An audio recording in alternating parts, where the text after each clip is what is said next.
시민사회, 국가시장, 시민사회의 관계에서 우리가 시민사회가 약하죠. 약하거든. 그 약한 이유가 뭔가 하면 다음 시간에 내가 이야기 드릴 것처럼 이 시민사회가 주인이 되는 구조가 안 돼 있어요. 그러니까 굉장히 권위주의 아래 놓여가지고 스스로 주인이 되는 기회를 가지지 못했어요. 그러니까 그 시민사회가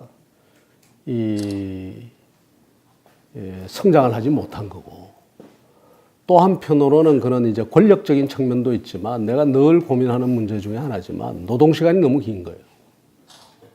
노동시간이 너무 길다 보니까 시민으로서의 말하자면 시민으로서의 활동, 내가 살아있는 회사원, 그 다음에 뭐 안에 조직 구성원의 한 사람, 소비자로서의 이건 다 되는데 시민으로서의 그 활동을 할 영역이 지금 그런 여유가 없었던 거예요. 그래서 이 부분은 노동시간의 문제, 그 다음에 아까 이야기한 그 어떤 이 권력 구조의 문제, 이런 것하고 연결되는데, 이건 다음 시간에 우리 이 분권 문제하고 연결해서 제가 좀 더 이야기를 하죠. 그 다음에 중국은 제가 잘 모르겠어요, 솔직히. 그리고 중국에 안 들어가 있는 거는 제가 OECD 국가들이거든. OECD 국가가, 중국은 OECD 국가니까 안 들어가 있는데, 중국은 아직도 지금 말하자면 경제를 시장화하면서 빈부격차가 굉장히 심화되고 있는 그런 상황이거든요. 그리고 정확한 데이터도 낼 수도 없고, 그래서 내가 솔직히 잘 모르겠는데, 무지하게 많은 문제가 지금 누적되고 또 산재에 있다고 좀 생각을 합니다. 그래서 뭐라고 말을 못 하겠어요. 정확하게 파악을 못 하니까. 그러나 일단은 거기는 아직도 말하자면 국가사회주의 그런 경향이 아직도 굉장히 강하게 남아있기 때문에 우리하고는 전혀 다른 환경이다, 이렇게 보고요. 그 다음에 아까 말씀하셨는데 시장에 말하자면 공공재가 굉장히 약하다고 했죠. 이게 바로 뭔가 하면 국가가 역할을 못한 거예요. 있어야 될 부분에 국가가 없는 거예요. 그러니까 국가가 있어야 될 부분에 국가가 못 들어가는 거예요. 도대체 이런 국가가 어디 있어? 도대체 조세가 국민 부담률이 23%밖에 안 되는 그런 국가가 어디 있냐고요, 지금 OECD 국가에. 그러니까 국가가 반드시 그것은 더 해야 될 영역인데 국가가 안 하는 거예요, 지금. 지금도 조세를 더 거두려고 안 하잖아요. 그러니까 국가가 역할을 안 하는 거야. 그래서 그 부분에 있어서 보충성의 원칙에서는 국가가 더 커져야 되는 영역이죠. 생명의 가치, 그 다음에 특히 말하자면 기업 간의 공정거래 영역, 이런 부분은 국가가 월등히 더 커져야 돼요. 유럽이나 저 북유럽 국가의 공정거래 같은, 우리나라 공정거래는요, 우리나라 공정거래에도 국가가 잘 없어요. 내가 이런 이야기 하면 못하지만 여러분들 지금 공정거래가 어떻게 됐어요? 공정거래위원회를 여러분들 얼마나 믿는지 모르겠어요. 공정거래 제대로 지금 하고 있습니까? 내가 속 이야기를 다 못합니다만 정말 국가가 필요한 게 이 공정거래인데 국가가 제대로 안 한다고. 나는 이 영역을 어디다 줘야 되는가 하면 시민사회에 줘야 된다고 생각해요.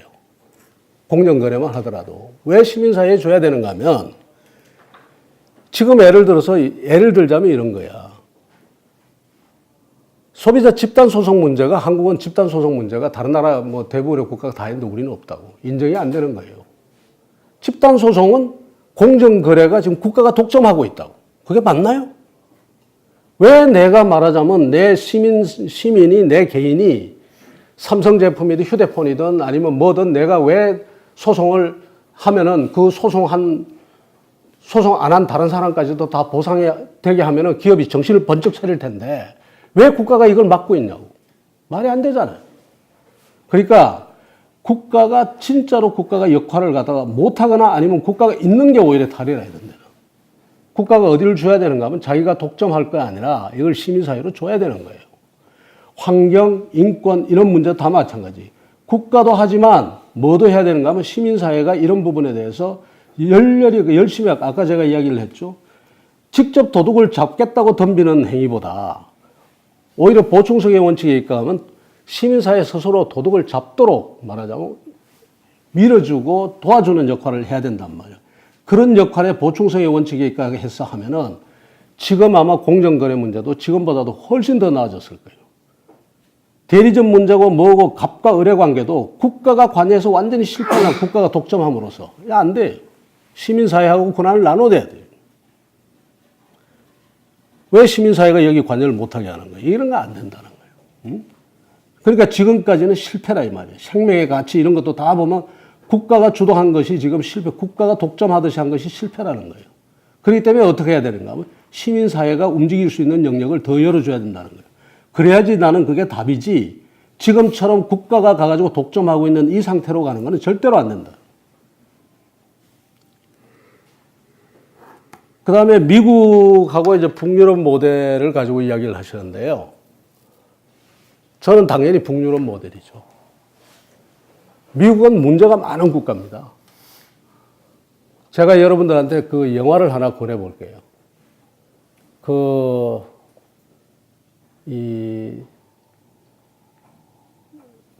Falling for Columbine이라는 다큐멘터리가 있습니다. 마이클 무어예요. 그 Falling for Columbine이라는 그걸 꼭 한번 저는 보고 왜 미국에서 캐나다하고 미국하고 총기 소유가 1인당 총기 소유로 따지면은 캐나다가 더 많을 수도 있는데 왜 미국에는 총기 사고가 1년에 13,000건씩 15,000건씩 나는데 캐나다에는 총기 사고가 없고 총기 사고로 사람이 죽는 게 없냐. 그 바로 옆에 국가가. 그게 굉장히 중요한 문제거든요. 이게 뭔가 하면은 미국 사회가 그만큼 말하자면 이 보호장치라든가 이게 없기 때문입니다.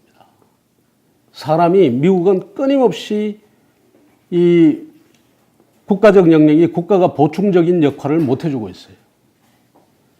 그렇기 때문에 안전망도 약하고 하기 때문에 예를 들어서 그 Falling for Columbine에 보면은 그 4명이 참 그 2명이 사고를 치는 게 저는 그렇게 해석을 했어요.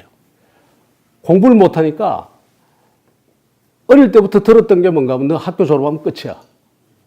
넌 끝났어. 이거란 말이에요. 실제로 애들은 안전망이 없는 거예요. 미국 사회는. 왜냐하면 아까 보면 진짜 보고 사회비 지출이라든가 이런 게 형편없거든요. 근데 캐나다 같은 데는 그보다 훨씬 낫거든. 그러니까 그 말하자면 공부를 못하는 아이도 너는 인생이 끝이야 라는 소리를 안 듣는 거예요. 심지어 학교 가기 싫으면 밖에 나가서 학교 안 가고 밖에 놀아다니고 그 볼링 포 콜럼바인에 보면 돌아다니거든요. 돌아다니면서 자기가 할 수 있는 게 뭔가를 찾는다고. 그래서 이런 부분에서 국가 영역이 저쪽은 굉장히 말하자면 거기도 보충적인 역할을 못 해주고 있고요. 그래서 저는 갈 수만 있다면 북구 모델로 가는데 이게 북구 모델이 우리 사회에서 진짜 이게 힘든 게 중산층 이하가 중산층과 중산층 이하가 세금을 내겠다는 각오를 해야 되는데 세금을 낼까요? 세금을 내려면 어떻게 돼요? 어느 게 먼저인지 모르는데 국가에 대한 신뢰가 생겨야지 세금을 내죠.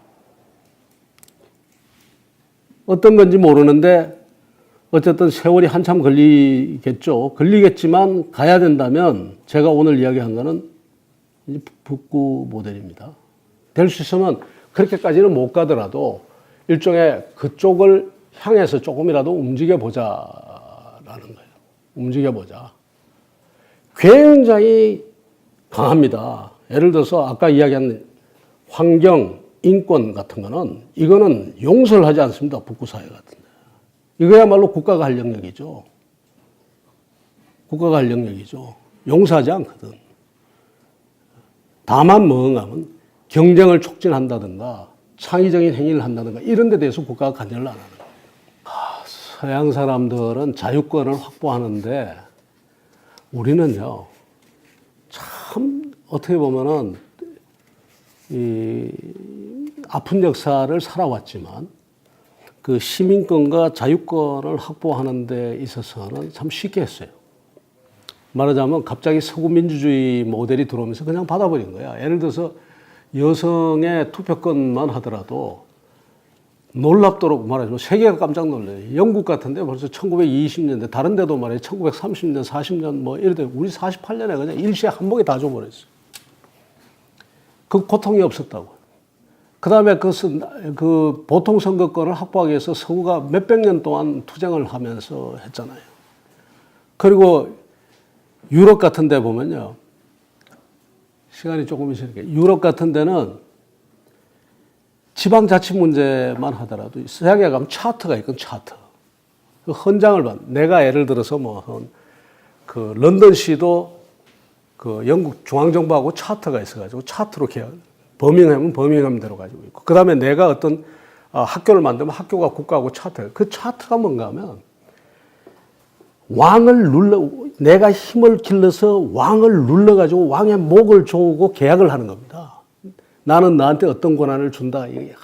그러니까 그 계약 조건이 상대가 세냐 약하냐에 따라서 버밍ham하고 계약할 때 다르고 런던시하고 계약할 때 다르고 그 다음에 이쪽 길드하고 계약할 때 너한테는 염세권, 독점권을 준다. 너는 준독점권을.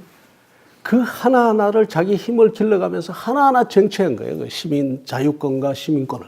우리는 일적으로 그냥 다 받아버렸거든. 갑자기 어느 날 식민지 신민에서 어느 날 갑자기 국민이 된 거예요. 이 과정에서 굉장한 혼란이 지금까지 계속 되어 오고 있는 거예요. 의무보다는 권리가 먼저 가고 그 다음에 내가 그 자유권을 지키기 위해서 뭐 해야 되는 이런 전통들이 다 안 쌓여 있다고 난 봅니다. 그래서 지금도 우리가 이제 계속 발전해 가니까 그래도 저는 괜찮다고 보고요. 병원 문제는 참 힘들어요. 근데 이 영리병원이 있는 경우에는 반드시 뭐가 있어야 되는가 하면 공공의료가 강화돼야 돼요. 그러니까 영리병원이 생기는 만큼 공공의료는 2배, 3배가 강화돼야 돼요. 그러니까 한국 정부도 늘 하는 이야기가 영리병원을 저기다가 지금 뭐 인천에 송도하고 그 다음에 뭐 제주도 같은데 영리병원을 해주겠다 하면은 그 영리병원의 매출의 몇 배가 되는 것을 공공의료로 갖다 넣는다는 그 약속을 하고 지금 이야기를 하는 겁니다. 사람들이 그 부분을 잘 모르는데 예를 들어서 참여정부 때도 영리병원 이야기가 나왔는데 참여정부 거기간에 나온 것만 해도 연 얼마를 집어넣는가 하면 공공의료에 4조 원을 집어넣겠다고 했어요. 영리병원 작은 걸 2개 만들면서 4조.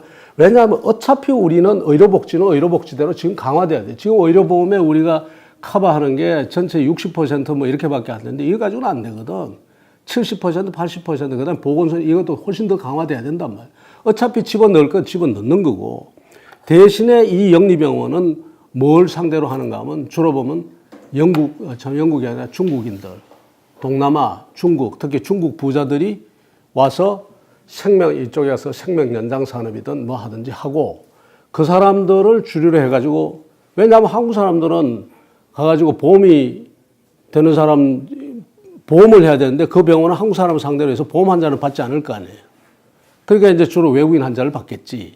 특수병원, 싱가포르처럼 특수병원 해가지고 하면은 그러나 어떤 경우든 영리병원이 들어가면 공공의료가 지금보다 몇 배가 더 강화되는 것을 조건을 해서 이야기가 되는 거예요.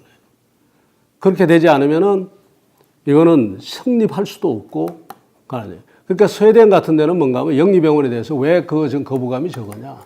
일단 모든 국민이 공공의료에서 다 자기 문제를 다 해결하고 있는 거예요. 그러니까 그 병원이 외국인 상대로 해가지고 아니면 특수 그 질환을 상대로 해서 돈을 벌든 말든 자기가 별로 관계가 없는 거야. 자기는 자기 아픈 건 다 케어해줘, 국가가 이미. 그죠? 이제 그런 문제가 있다. 그래서 공공의료가 강화되면서 가는 거다. 그렇게 가야지 된다. 안 그러면은 하기가 힘든다. 이렇게 이야기를 하고요. 근데 여기에 대해서 이제 한쪽에서는 반대하는 쪽은 공공의료가 강화되는 거 그것만 이야기를 하지 이쪽은 이야기를 안 하는 거야. 타협점이 없을까? 난 타협점이 있다고 보는데 하여튼 그러고요. 그 다음에 국가가 해야 될 부분 공정거래 말고 많죠. 아까 이야기하신 우리가 그러잖아요. 공공서비스와 공공재화 내지는 우리가 존중해야 될 공적 가치 중에서 시장에서는 도저히 확보할 수 없는 것들이 있어요. 그러면 당연히 보충성의 원칙에서 국가가 들어가야 되는 거야. 그것이 뭔가 하면 아까 말씀드린 인권. 그 다음에 환경, 그 다음에 공정거래, 뭐, 이런 것들이죠. 그 다음에 소비자 권리, 기본권은 해야지. 그 소비자가 제어를 한다 하더라도 국가가 보장할 건 보장해주고, 당연히 지금보다 더 강하게 들어가야 되는 거예요. 더 강하게 들어갈 수가 있는 거예요. 왜? 국가가 지금 안 들어가야 될 영역에 들어가가지고 그쪽에 신경 뺏기고 그쪽에 싸움하느라고 이쪽을 못하는 거예요. 실제로 국가가 할 일을 갖다가 한정시켜 놓으면 그 부분에 대해서는 국가는 양보할 수 없이 들어가는 거예요. 엄청나게 강력하게 들어가는 거예요. 지금처럼 누구라고 봐주고 안 봐주고 이게 없어요. 걸렸다 하면 그대로 가는 거예요. 지금 우리는 아니거든. 이것저것 싸움하느라고 바쁘고 국회가 온갖 국가기관이 전부 다른 일 하느라고 바쁘고 싸움하는 바쁜데 이쪽에서 작은 어디 구석에서 인권 같은 거 침해당하는 거 그냥 넘어간다고. 보지도 않아요. 그런데 그것이 국가의 주요 업무가 되어보세요. 공무원들이 자기 살기 위해서라도 죽기 살기로 듭니다. 용서하지 않아요. 이런 부분들이 있다는 거예요. 그 다음에 그러니까 일을 갖다 버릴 건 버리고 할 건 하고 보충성의 원칙에 의해서 정리할 필요가 있다는 거죠. 그 이제 절대로 시장이 확보할 수 없는 것들은 반드시 국가가 그렇게 나눠야 된다는 거예요. 지금처럼 국가가 있어야 할 때 국가가 없고 국가가 없어 좋을 때 국가가 있는 이런 상태로서는 안 된다는 거예요. 대우조선 이야기를 하셨는데 미국 같은 데하고 우리가 다른 게 우리가 미국은요. 이 노조가 오래됐지 않습니까? 그리고 거기는 망하는 기업은 망합니다. 그게 전통이에요. 그래서 노동상권이 보장이 되는 겁니다. 좀 이상한 이야기죠. 무슨 이야기인가 하면 노동상권을 보장해 줄 때 왜 노동상권을 보장해 주는 이유가 뭔가 하면 루즈벨트 때부터 노동상권을 보장해서 노동자의 파업권과 권한을 다 보장해 줘도 이 노동자들은 어디까지 데모를 하는가 하면 그 회사가 망하지 않을 때까지 데모하는 겁니다. 회사가 망해버리면 자기도 죽거든. 그러니까 어디까지 투쟁해야 된다는 것을 아는 거예요. 그래서 이 노조가 그런 한계가 있습니다. 기업의 이인이 말하자면 자기 임금이 높이 올라가가지고 경쟁력을 상실해버리면 시장에서 죽어버리면 자기도 일자리가 없어지는 거야. 그렇기 때문에 그 기업의 경쟁력이 떨어지지 않는 한도 내에서 임금 투쟁도 하는 거예요. 그런데 한국은 이게 권위주의 시대 때부터 어떻게 되어 있는가 하면 대만은 불사야. 공적 자금이 들어가든 언제 들어가든 그 기업을 죽이지 않는 거예요. 그러니까 그 노조는 이때까지 가가지고 어디서 내가 이 바게이닝을 멈춰야 되고 그 바게이닝을 어디까지 끌고 가야 될지에 그 제한점이 없는 거예요. 이것이 국가와 이 노사 간의 지금 이 밸런스를 맞추기가 어려워지는 이유 중에 하나입니다. 국가가 반드시 개입하고, 예를 들어서 대우조선 문제도 마찬가지예요. 대우조선이나 대우해양이나 해양조선이나 여기 들어가면 지금 국가가 들어가잖아요. 다 이런 문제 때문에 이제 진짜로 가가지고 국가가 개입해야 될 때는 여기도 또 개입 안 했어. 한진해운 같은 건 진짜 국가가 개입해야 되는 문제거든. 이 네트워크 사업이기 때문에. 이건 또 그냥 갖다 버려버렸어요. 앞뒤가 안 맞는 거야. 해운 같은 거는 저거는 건설회사 하나 문 닫는 거, 그 다음에 자동차 공장 하나 문 닫는 그게 문제가 아니거든. 이거는 엄청난 말하자면 네트워크가 그 재산이고 그런 건데 그걸 갖다가 이제 그거는 또 갖다 버려버리고 안 그래도 되는 회사는 가가지고 또 국가가 개입해가지고 그런단 말이에요. 그럼 미국에서는